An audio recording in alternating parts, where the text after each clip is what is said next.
이솝 우화의 양치기 소년이라는 이야기가 있습니다. 한 마을에 양을 치는 소년이 있었습니다. 심심했던 소년은 동네 사람들을 상대로 장난을 쳤습니다. 늑대가 나타났다고 거짓말을 하여 동네 사람들이 달려오게 했습니다. 몇 번이나 동네 사람들이 속았습니다. 그런데 어느 날 진짜 늑대가 나타났습니다. 그때 소년이 늑대가 왔다고 아무리 소리를 쳐도 동네 사람들은 꿈쩍도 하지 않았습니다. 또 거짓말을 하는 줄 알았기 때문입니다. 제발 사람 살려주세요. 양들이 다 죽어요. 아무리 간절하게 부르짖어도 동네 사람들은 오지를 않았습니다. 결국 소년이 치던 모든 양들이 늑대들에게 잡아먹히고 말았다는 이야기입니다. 여러분들도 잘 아는 이야기입니다. 이 이야기에서 많은 교훈을 얻을 수가 있을 것입니다. 저는 오늘 이러한 말씀을 드리고 싶습니다. 오늘 이 세상에서도 양치기와 같은 거짓말이 너무 많습니다. 즉 떠돌아다니는 소문이 많다는 것입니다. 그런데 그 소문은 양치기 소년의 말처럼 대부분의 경우에 유언비어일 경우가 매우 많습니다. 그러나 양치기의 마지막 말처럼 진짜도 있습니다. 지금 대선을 앞두고 정치가들이 서로 말합니다. 이 가짜 뉴스다, 진짜다 라고 서로 언쟁을 합니다. 특히 이때의 그 언쟁을 하는 이유는 모두 국민들의 표를 의식해서 그러한 말을 할 것입니다. 그리스도인인 우리에게는 어떤 소문이 있습니까? 본문의 말씀 27절에 보면 예수의 소문을 듣고라는 말씀이 있습니다. 열대를 혈루증으로 앓고 있는 여인이 있습니다. 그는 그 병으로 심한 고통을 당하고 있습니다. 25절과 26절을 봉독해 드립니다. 열대를 혈루증으로 앓아온 한 여자가 있어 많은 의사에게 많은 괴로움을 받았고 가진 것도 다 흡의하였으되 아무 효염도 없고 도리어 더 중하여졌던 차에 그 병은 아마 짐작하기로는 불규칙하게 피가 흐르는 병이라고 짐작을 합니다. 레위기 15장 25절을 읽습니다. 만일 여인의 피의 유출이 그의 불결기가 아닌데도 여러 날을 간다든지 그 유출이 그의 불결기를 지나도 계속되면 그 부정을 유출하는 모든 날 동안은 그 불결한 때와 같이 부정한즉 그 병을 앓는 사람은 부정합니다. 부정한 사람은 구약시대에는 그 누구와도 가까이 할 수가 없습니다. 가까이 하는 사람도 부정하기 때문인 거죠. 그 여인은 그 병 하나만으로도 고통스러웠지만 그 누구와도 만날 수 없었던 삶의 걸음을 걸어갔기 위해 때문에 얼마나 심각했겠습니까? 그래서 많은 돈으로 여러 의사를 통해 치료했지만 병은 점점 더 심해져 갔습니다. 그것도 기간이 12해입니다. 그때 그 여인은 예수의 소문을 듣고 주님께 나왔습니다. 이 여인에게 들린 예수의 소문은 무엇입니까? 그 당시에 치유할 수 없는 병을 주님이 치유하셨다는 소문입니다. 나병을 치유하십니다. 중풍병자를 치유하십니다. 귀신 들린 자의 귀신을 쫓아내십니다. 그 소문은 가짜가 아닙니다. 만들어낸 유언비어가 아닙니다. 진짜 소문입니다. 요즘 우리가 말하는 팩트입니다. 사실을 말하는 소문입니다. 오늘 우리에게 예수의 소문은 무엇입니까? 누가 안수받아 병을 고쳤다는 소문을 듣습니까? 예수님의 이름으로 귀신이 쫓겨나갔다는 것을 듣습니까? 어느 교회가 주님이 주시는 성령의 역사로 큰 부흥을 했다는 소식을 듣습니까? 그럴 수 있습니다. 그게 진짜 하나님의 능력, 예수님의 능력, 성령의 능력의 소문일 수 있습니다. 그러나 교회의 역사를 보면 그러한 소문이 이단으로 가는 경우가 매우 많았습니다. 우리에게 예수의 소문은 무엇입니까? 저와 여러분들에게 예수의 소문은 말씀입니다. 진리의 말씀입니다. 구약과 신약에 있는 모든 말씀이 예수의 소문입니다. 그렇다면 우리는 오늘 어떻게 해야 합니까? 예수의 소문인 하나님의 말씀을 본문의 여인처럼 들어야 합니다. 듣는 경험이 있어야 합니다. 그러기 위하여 말씀을 읽으며 그 말씀이 들려주시는 하나님의 뜻을 알고 깨달아야 합니다. 강단에서 선포된 말씀을 제대로 들어야 됩니다. 역시 듣고 깨닫고 변화되어야 합니다. 신명기 6장 4절입니다. 이스라엘아 들으라, 우리 하나님 여호와는 오직 유일한 여호와이시니 쉐마 이스라엘입니다. 그 아래의 내용이 무엇입니까? 이스라엘 백성들이 들어야 될 말씀은 하나님을 사랑하라는 겁니다. 힘과 뜻과 정성과 온몸을 다하여 하나님을 사랑하고, 그러기 위하여 그 말씀을 손목의 기회로 삼고 이마의 기호로 삼으라는 겁니다. 집에 있을 때든지 밖에 있을 때든지 일어나든지 걷든지 다 그 말씀을 묵상하고 생각하라는 것입니다. 쉐마 이스라엘, 이스라엘아 들으라. 하나님을 사랑하라는 하나님의 말씀을 제대로 들어야 된다는 명령 중에 명령입니다. 노아 시대 때의 사람들, 그리고 소돔과 고모라의 사람들은 모두 하나님의 말씀의 소문을 듣지 않았습니다. 귀에 들려도 제대로 듣지 않았습니다. 그 결과 모두 하나님의 심판으로 멸망당했습니다. 주님이 오시기 바로 직전 대림절 넷째 주일입니다. 예수의 소문, 즉 하나님의 말씀이 내 귀에 들리시는 그리스도인이 되어지시기 바랍니다. 요한계시록 2장 29절입니다. 귀 있는 자는 성령이 교회들에게 하시는 말씀을 들을지어다. 하나님이 왜 이 두 귀를 주셨을까요? 물론 많은 듣는 역할을 해야 되겠지만 성령이 저와 여러분들에게, 교회들에게 하시는 말씀을 듣게 하기 위하여 하나님이 이 두 귀를 주셨습니다. 우리 모두 하나님의 말씀이 내 귀에 들리는 살아있는 그리스도의 길을 날마다 걸어가시기 바랍니다. 그러면 예수의 소문, 즉 하나님의 말씀을 제대로 듣는다는 것은 어떤 뜻을 가지고 있습니까? 옥스퍼드 대학의 교수인 러스킨이 학생들에게 질문을 했습니다. 왜 경제학을 배웁니까? 한 학생이 대답을 합니다. 경제는 다른 사람들의 이익을 쫓는 것이라고 배웠습니다. 그때 러스킨은 미소를 띄우며 이렇게 말합니다. 오늘 학교 오는 길이 매우 좋지 않아서 애를 먹었습니다. 학생들, 어떻게 하면 좋을까요? 선생님, 당연히 우리가 나가서 그 길을 고쳐야 합니다. 그래서 러스킨과 학생들이 함께 나가서 길을 고쳤습니다.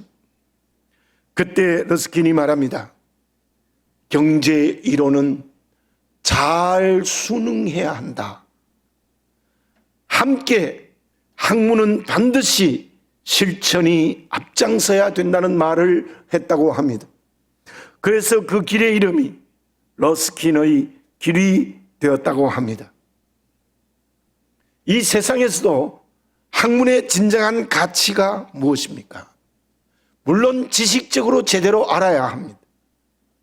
그런데 그 안 것에 순응하고 순종해야 합니다. 그 순종은 곧 실천으로 나타나야 그게 제대로 된 학문이라는 것이지요. 그러나 많은 학문들이 지식으로 끝나버리는 경우가 매우 많지 않습니까? 예수의 소문, 곧 진리의 말씀을 제대로 듣는다는 것은 무엇입니까? 먼저 말씀을 제대로 알아야 합니다. 앞에서 말씀드린 대로 하나님의 말씀을 알고 깨달아야 합니다. 알았으면 어떻게 돼야 될까요? 그 말씀에 온전히 순종해야 합니다. 제가 몇 번 말씀드렸습니다. 히브리 말에 듣는다는 것은 그 말에 순종한다는 뜻이 있다고 말씀드렸어요. 듣는다는 히브리 말은 그 말에 소속된다는 의미가 있어요. 우리 문화와 매우 비슷합니다. 우리가 이웃집에 가서 이렇게 말하죠. 이 집 아이는 어머니의 말을 잘 듣습니까? 그때 고막의 정상 여부를 말하는 게 아닙니다. 어머니의 말씀을 얼마나 잘 순종하느냐, 그걸 말하는 것으로 볼 때 우리 문화와 히브리 문화가 매우 비슷한 문화가 있습니다. 어쨌든 말씀을 듣는다는 것은 그 말씀에 순종한다는 겁니다. 그 말씀에 소속된다는 겁니다.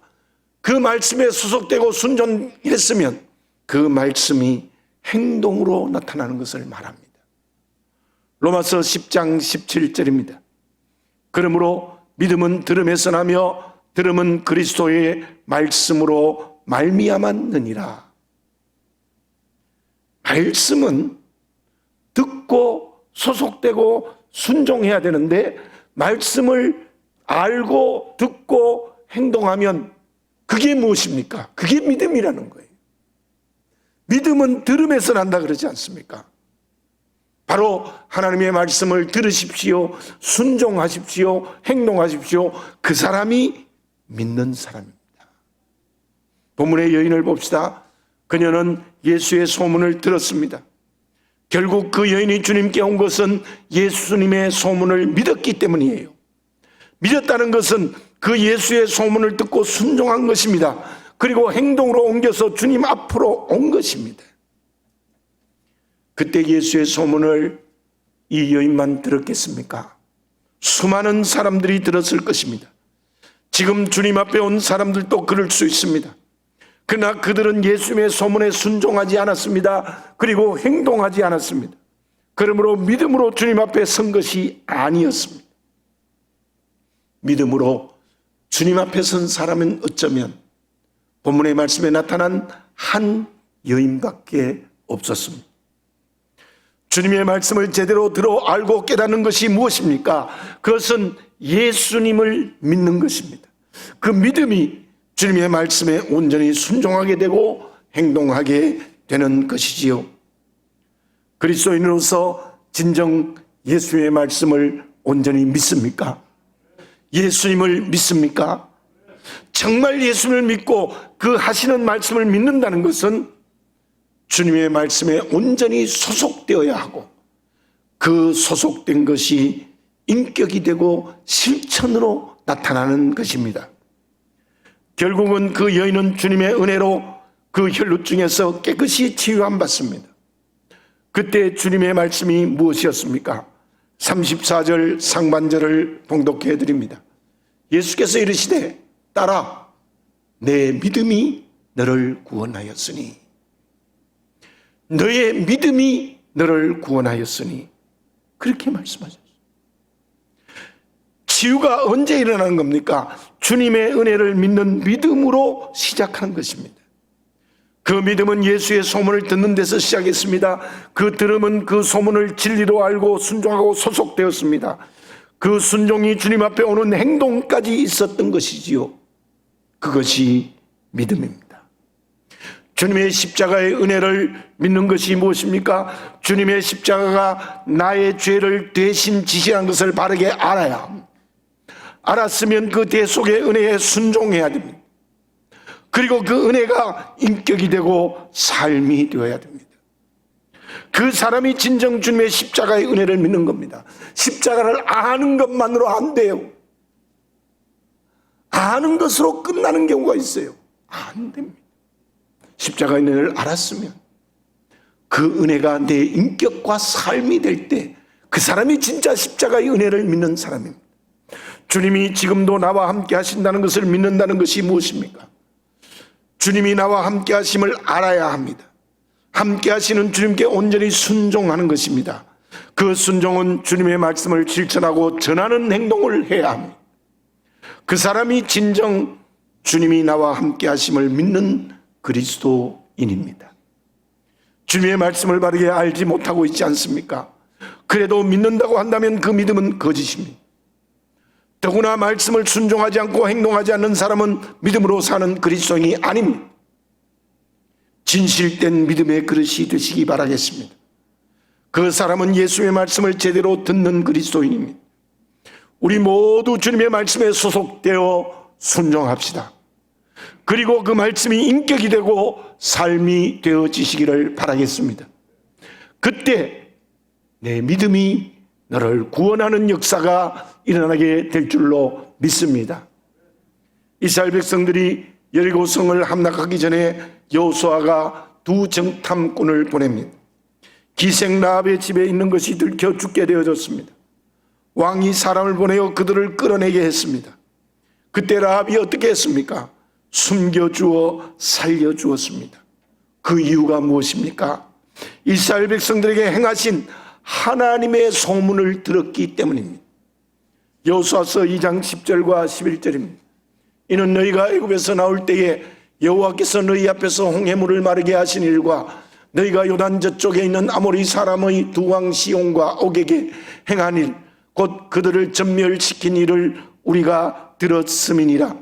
우리가 듣자 곧 마음이 녹았고 너희로 말미암아 사람이 정신을 잃었나니 너희의 하나님 여호와는 위로는 하늘에서도 아래로는 땅에서도 하나님이시니라. 라합이요, 그 소문을 듣고 하나님의 말씀이 하신 능력의 소문을 듣고 두 정탐꾼을 숨겨준 것. 라합만이 들었겠습니까? 모든 여리고성 사람들이 다 들었습니다. 그러나 그 소문을 믿은 사람은 라합뿐이었습니다. 소문을 듣고 순종했습니다. 그리고 두 정탐꾼을 숨겨주는 행동을 했습니다. 실로 그녀는 믿음의 사람이었습니다. 어느 정도 믿음의 사람입니까? 이방 여인, 직업이 기생임에도 불구하고 예수님의 조상이 되는 축복을 받았습니다. 사울 왕은 하나님이 기름 부어 세웠지만 믿음이 없었습니다. 그는 말씀에 순종하지도 않았고 행동하지도 않았습니다. 그 결과가 하나님의 심판의 대상이 될 수밖에 없었던 것이지요. 주님의 오심을 기다리는 이 시간, 예수님의 말씀, 예수님의 소문을 확실하게 믿으시기 바랍니다. 그 믿는다는 것은 말씀을 알고 깨닫고 순종하고 소속되고 행동하는 것입니다. 그러면 주님의 말씀을 믿는 사람, 즉 순종하고 행동하는 그리스도인은 주님과 어떤 관계를 맺습니까? 미국의 사상가인 랄프 waldo 에머슨과 그의 아들이 외양간에서 탈출한 송아지 때문에 진땀을 빼고 있었습니다. 안간힘을 힘을 다 써봐도 송아지는 외양간으로 들어가지 않고 버티고 있습니다. 때마침 그 집에서 일하는 늙은 가정부가 그 모습을 보게 되어졌습니다. 가정부는 곧 그 두 사람을 밀치고 송아지에게 다가갔습니다. 그녀는 먼저 송아지 입에 자신의 검지를 물렸습니다. 그러자 송아지는 그 손가락을 빨았습니다. 그때 가정부가 천천히 뒷걸음질 쳐서 송아지를 외양간에 들이는데 성공했습니다. 에머슨은 소리쳤습니다. 아니, 이럴 수가. 주인님, 지금 송아지는 저와 하나가 되어졌습니다. 실로 많은 학문을 가진 에머슨의 지식이 무색해졌던 시간이었습니다. 주님의 말씀을 믿는 사람, 즉 말씀을 바르게 알고 행동하는 것은 주님과 어떤 관계를 맺는 것입니까? 그때 주님 곁에는 수많은 무리들이 있습니다. 그들이 왜 주님 곁에 몰려왔습니까? 병을 고치러 왔습니다. 먹을 것 때문에 왔습니다. 그러나 그들은 그것만이 목적이었습니다. 주님과의 관계는 아무런 생각을 하지 않았습니다.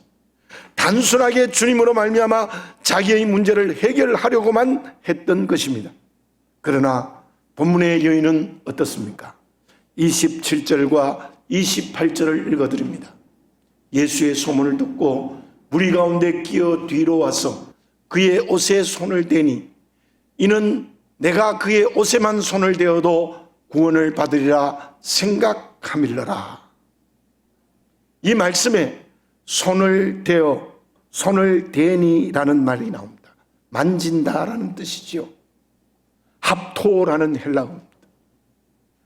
그 말은 초나 나무에 불을 붙일 때 쓰는 말입니다. 한 물체가 다른 물체에 비끄러 매어져 있을 때에 쓰는 말입니다. 무슨 뜻입니까? 초에 불을 붙인다. 초와 불이 하나가 되었죠. 한 물체와 다른 물체가 비끄러 매었다. 손을 대었다. 손을 대니라는 말은 그때 그 여인은 예수님과 하나가 되어졌습니다. 한 몸이 되어졌습니다. 서로가 하나가 되어 떨어질 수 없는 관계가 되었다는 뜻입니다. 여인은 두렵고 떨리는 마음으로 주님께 왔습니다. 특히 많은 무리들을 헤집고 나온 용기이기도 합니다. 가만히 뒤로 와서 주님의 옷단에 손을 댄 것은 그녀의 마음이 견고하게 주님과 결합한 것이었습니다. 실제로 많은 무리들은 소문을 듣고 무작정 왔습니다. 그리고 돌아가 버리기도 했습니다.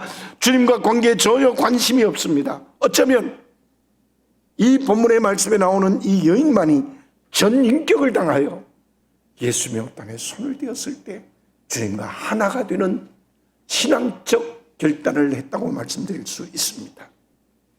여인은 그 믿음으로 치유받아 주님 곁을 떠나지만 주님과 영원히 한 몸이 되었습니다. 전설에 의하면 그 여인은 평생 주님 곁에서 헌신했다는 이야기가 있습니다. 주님의 말씀을 듣는 것, 즉 말씀에 소속되어 순종하고 그 말씀이 행동이 되는 그리스도인은 주님과 어떤 관계를 맺는 사람들입니까? 본문에 나오는 무리들이 되면 안 됩니다. 주님과의 인격적인 관계가 없습니다.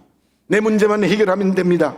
문화적인 그리스도인, 즉 그리스도인이라는 이름만 가지고 있지 않습니까? 왜 말씀을 듣지 않습니까? 말씀이 순종하여 행동하지 않습니까? 예수님을 구경하고 있기 때문입니다. 만약 그렇다면 주님의 오심을 기다리는 이때 철저하게 회개해야 됩니다. 하나님 앞으로 돌아서야 합니다. 초에 불을 붙이듯이 주님과 인격적인 한 몸이 되어지시기 바랍니다. 우리는 주님과의 관계가 영적인 신부입니다. 하나가 되어야 됩니다. 떨어지면 안 되는 겁니다. 믿음으로 살아가는 이 세상은 우리를 믿음으로 살지 못하게 미혹합니다. 이기기 어려운 유혹도 많습니다. 저보다 여러분들이 더 어려울 수 있습니다. 그 영적 무장은 주님과 인격적인 한 몸이 되어야 합니다. 그렇게 주님과 함께 있을 때 세상의 모든 유혹을 이깁니다. 모든 고통에서 자유할 수 있습니다. 그 사람이 주님의 말씀을 듣는 그리스도인입니다. 주님을 믿는 그리스도인입니다. 왜냐하면 주님과 한 몸이 될 때 주님의 말씀이 능력으로 역사하기 때문입니다. 여인은 주님과 한 몸이 될 때 구원받는다는 믿음이 있었고 곧 치유받았습니다. 30절 상반절을 봉독해 드립니다. 예수께서 그 능력이 자기에게서 나간 줄을 곧 스스로 아시고. 예수님 몰랐어요. 근데 그 여인이 예수님과 하나 된 믿음으로 그의 옷단을 만졌을 때 예수님의 능력이 그 여인에게로 나갔습니다. 한 여인이 나드 한 옥합을 깨뜨려서 주님의 머리에 부었습니다. 그 향유값이 300데나리온이었습니다.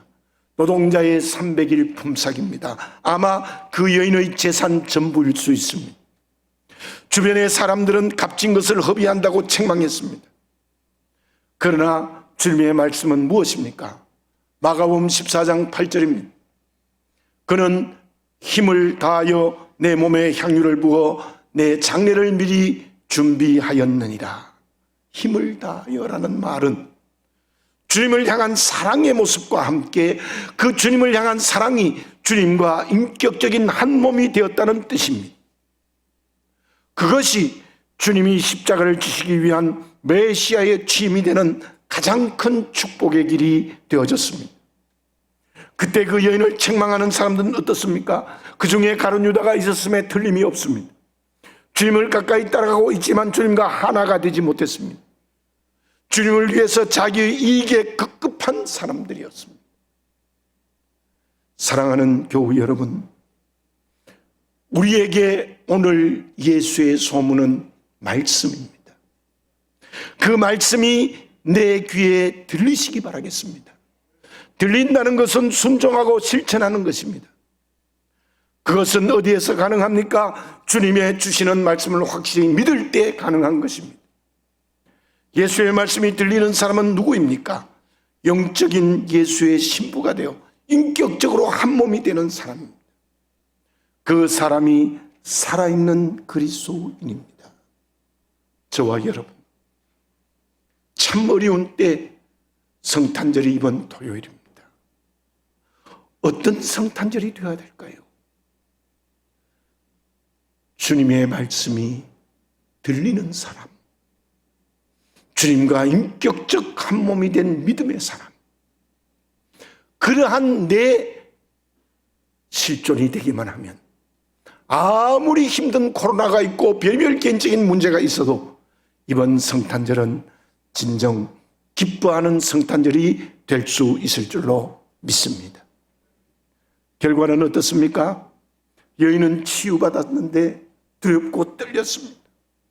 어찌할 바를 모르고 주님 앞에 와서 엎드렸습니다. 그때 주님의 말씀이 무엇이었습니까? 34절입니다. 예수께서 이르시되 딸아, 내 믿음이 너를 구원하였으니 평안히 가라. 내 병에서 놓여 건강할지어다. 평안하라, 건강하라. 두 가지의 축복으로 말씀하셨습니다. 저와 여러분들이 정말 어떤 문제를 가졌든 간에 오늘 본문에 나타난 여인이 되기만 하면 그 기도의 응답을 허락하여 주실 줄로 믿습니다. 특별히 그와 함께 샬롬, 참 평안을 선물로 주실 줄로 믿습니다. 참으로 힘들고 어렵지만, 개인적인 여러 가지 문제로 어렵고 힘든 일이 있지만, 질병과 관계의 문제로 고통을 갖고 있다 하더라도 이 여인의 믿음이 우리의 믿음이 되면 성령께서 샬롬, 참 평안의 축복을 누릴 줄로 믿습니다. 육신과 마음의 건강의 축복을 받으시는 오늘의 이 시간이 되어지시기를 바라겠습니다. 그 축복을 받아 누리시는 살아있는 그리스도인이 다 되어지시기 바랍니다. 나는 무리들입니까? 여인입니까? 기도드리겠습니다.